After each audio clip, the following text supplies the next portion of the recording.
แต่งแม่น้องแดงเห็นใจแน่นาอายต้องขอเวลาไปสอกหาเงินแต่งสิคอยโหมเงินไปมัน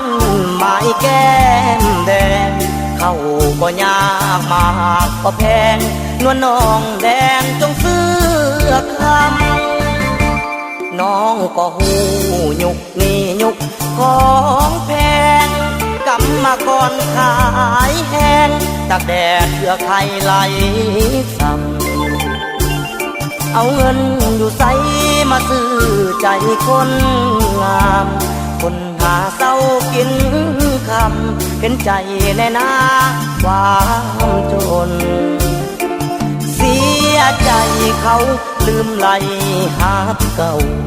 มีคุณลูกหล่อเหลามาขอน้องเจ้าแต่งงาน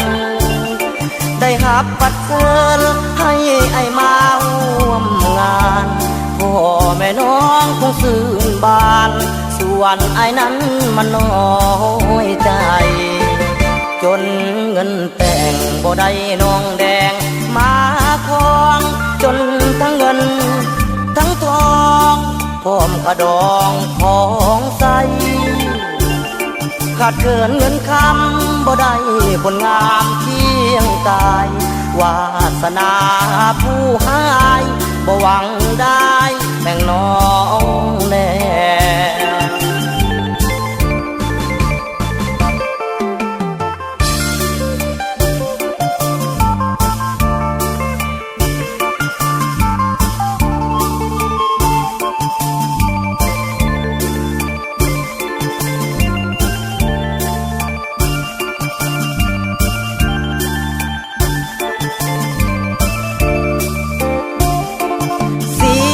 ใจ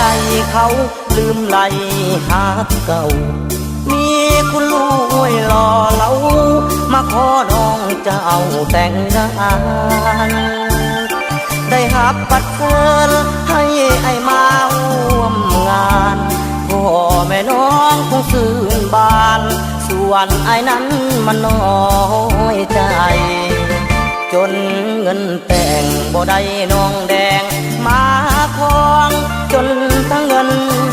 ทั้งทองพร้อมกระดองของใส